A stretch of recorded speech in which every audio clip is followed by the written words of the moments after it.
السلام علیکم ناظرین، میں ہوں نادر خان اور آپ دیکھ رہے ہیں میرا یوٹیوب اور فیس بک آفیشیل چینل۔ ناظرین، الیکشن کمیشن آف پاکستان کی طرف سے تیاریاں شروع ہو گئی ہیں۔ جو جنرل الیکشن ہے 8 فروری 2024 کو ہونے ہیں، تو اس حوالے سے الیکشن کمیشن کے جو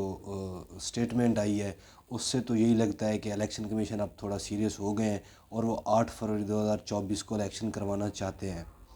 کیونکہ انہوں نے کہا ہے کہ 15 اور 16 دسمبر کے بعد سے کاغذات جو ہیں وہ بھی امیدواروں کو لینا شروع ہو جائیں گے ہم۔ اس کے علاوہ انہوں نے کہا ہے کہ جو بیرونی مداخلت ہے وہ بھی ہم قبول نہیں کریں گے۔ تو پہلی تو یہی بات ہے کہ جو الیکشن کمیشن ایک قومی ادارہ ہے، اسے کسی بیرونی یا اندرونی مداخلت کو برداشت نہیں کرنا چاہیے، اور جتنی بھی چیزیں ہیں ان کو بالکل فیس بھی کرنا چاہیے اور یہ چیزوں کا خیال کرنا چاہیے، کیونکہ پاکستان میں آج تک جتنی بھی جنرل الیکشن ہوئے ہیں سوائے 71 کے الیکشن کے، جو 70 اور 71 میں الیکشن ہوا تھا، اس الیکشن کے آج تک کوئی ایسا الیکشن نہیں ہے جو شفاف طریقے سے ہوا ہو۔ اور اس جو 70 اور 71 کے زمانے میں جو ایک الیکشن شفاف ہوا تھا، اس کی جو رزلٹ ہے وہ آپ لوگوں کے سامنے ہے۔ اس میں پاکستان دو ٹکڑے ہو گیا تھا، اس میں اور بھی اس طرح کی چیزیں ہیں جو سامنے آئی تھیں۔ تو اب میرے خیال میں 2024 کے جو الیکشن ہیں وہ بھی الیکشن کمیشن کو بالکل شفاف کروانے چاہیے، اور جو نگران حکومتیں ہیں ان کو بھی اپنا اس چیز میں کلیدی کردار ادا کرنا ہوگا۔ ان کو صرف بیانات سے کام نہیں چلے گا۔ جو اس ٹائم وفاقی وزیر اطلاعات ہے مرتضیٰ سولنگی صاحب، وہ ایک صحافی بھی رہ چکے ہیں، تو ان کو اپنے بیانات سے جو ہے وہ باز آنا چاہیے، اور جو نگران حکومت کے اقدامات ہوتے ہیں شفاف الیکشن کے لیے وہ کرنے چاہیے، تاکہ الیکشن کے بعد کوئی سیاسی پارٹی، کوئی کارکن، کوئی بھی الیکشن کے اوپر یہ نہ کہے کہ ہمارے ساتھ دھاندلی ہوئی ہے، جیسا کہ پہلے ہم سنتے ہیں۔ کیونکہ کوئی الیکشن جب ہوتا ہے جنرل الیکشن، تو اس میں قوم کے پیسے ضائع ہوتے ہیں، اسے ضائع ہی سمجھ لیں، کیونکہ جو یہ الیکشن ہوتے ہیں اس کے بعد سے یہی کہا جاتا ہے کہ الیکشن تو شفاف ہوئے نہیں ہیں، الیکشن میں دھاندلی ہوئی ہے تو ہمیں یہ رزلٹس قبول نہیں ہیں۔ تو اس کا مطلب یہ ہوا کہ یہ جو پیسے ہیں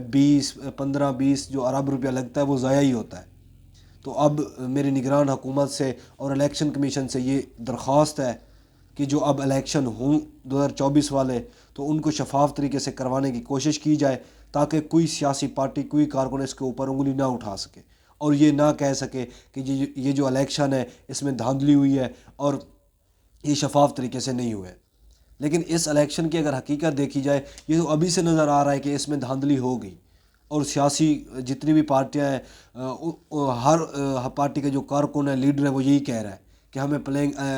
فیلڈ دی جائے، ہمیں کھیلنے کے لیے کھلا گراؤنڈ دیا جائے، ہمارے ساتھ زیادتی ہو رہی ہے، الیکشن اچھے طریقے سے نہیں ہو سکتے۔ تو یہ ایک الیکشن کمیشن اور نگران حکومت کے اوپر سوالیہ نشان ہے کہ الیکشن سے پہلے یہ ماحول بنایا جا رہا ہے، تو الیکشن کے بعد کوئی سیاسی پارٹی بھی جو اپوزیشن میں آئے گی وہ رزلٹس نہیں مانے گی، جس کے نتائج ابھی سے جو ہے وہ نظر آنا شروع ہو گئے ہیں۔ تو میرے خیال میں الیکشن کمیشن اور نگران حکومتوں کو مکمل طور کے اوپر سب سیاسی پارٹیوں کا اعتماد میں لے کے الیکشن کروانے چاہیے، اور الیکشن بالکل شفاف ہونے چاہیے، تاکہ کسی سیاسی پارٹی کو، کسی کارکن کو انگلی اٹھانے کی جرات بھی نہ ہو سکے اور وہ یہ نہ کہہ سکے کہ الیکشن میں دھاندلی ہوئی ہے۔ اس کے علاوہ اگر دوسری طرف دیکھا جائے تو جیسا کہ میں نے آپ کو پچھلے ہفتے اپنے ولاگ میں بتایا تھا کہ جو پاکستان مسلم لیگ نون ہے، نواز شریف، ان کا اتحاد اب تیزی کی طرف چلتا جائے گا۔ اب وہی صورتحال ہو چکی ہے، جیسا کہ میں نے آپ کو پہلے بتایا تھا، آپ کو آگاہ کیا تھا کہ بلوچستان میں جو باب پارٹی ہے اس میں جو پاکستان تحریک انصاف کے لوگ تھے، پاکستان پیپلز پارٹی کے لوگ تھے، وہ نون لیگ میں شمولیت انہوں نے اختیار کی تھی۔ اب اگر دیکھا جائے تو پنجاب میں بھی یہی صورتحال ہے، اور چند آنے والے دنوں میں میرے خیال میں کے پی کے میں بھی یہی صورتحال ہمیں دیکھنے کو ملے گی، کیونکہ جو کاف لیگ ہے انہوں نے اتحاد کا اعلان کر دیا ہے۔ چودھری شجاعت نے یہ کہا ہے کہ ہم سیٹ ایڈجسٹمنٹ کر کے نون لیگ کے اتحادی بنیں گے الیکشن میں، اور الیکشن ہم مل کے لڑیں گے۔ اور دوسری طرف اگر دیکھا جائے تو اور بھی ایسی پارٹیاں ہیں جو کہہ رہی ہیں کہ ہم سیٹ ایڈجسٹمنٹ کریں گے۔ فضل الرحمان کی پارٹی کو دیکھ لیں، انہوں نے یہ اپنا جو موقف ہے وہ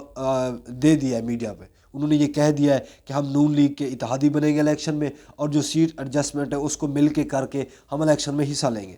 تو اسی طرح سے میرے خیال میں آنے والے دنوں میں جو P T I party parliamentarian ہے، پرویز خٹک کی جو پارٹی جو نئی بنی ہے وہ بھی میرے خیال میں الائنس کر لے گی، اتحاد کر لے گی نون لیگ کے ساتھ، اور جو استحکام پاکستان پارٹی ہے اس کے بھی کافی حد تک چانسز ہیں کہ وہ نون لیگ کے ساتھ اتحاد کر لیں یا سیٹ ایڈجسٹمنٹ کر کے وہ الیکشن لڑیں۔ تو دوسری طرف سے صورتحال یہ ہے کہ سارا جو ماحول ہے، جو گراؤنڈ ہے، وہ نون لیگ کے لیے صاف کر دیا گیا ہے۔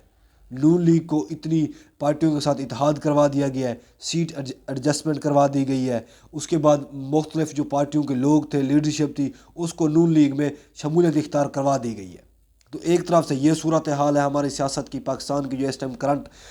سینیریو میں سیاست ہے۔ دوسری طرف اگر دیکھا جائے تو جو دوسری پارٹیاں وہ چیخ بتا رہی ہے، الیکشن کمیشن کو کہہ رہی ہے اور وہ اسٹیبلشمنٹ کو بھی کہہ رہی ہے، کیونکہ اسٹیبلشمنٹ کا بھی بہت بڑا کردار ہوتا ہے جنرل الیکشن میں، تو ان کو بھی دیکھنا چاہیے کہ ہر پارٹی کو اتنی حق دینا چاہیے جو کہ اس ٹائم نون لیگ کو مل رہا ہے۔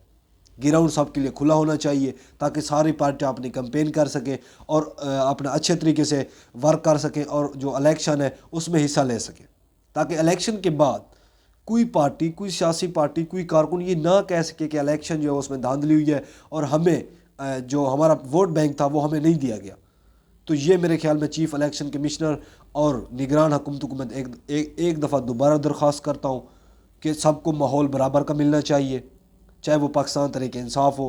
چاہے وہ نون لیگ ہو، چاہے وہ پاکستان پیپلز پارٹی ہو، اور بھی جتنی پی ڈی ایم کی چھوٹی چھوٹی پارٹیاں ہیں وہ ہوں،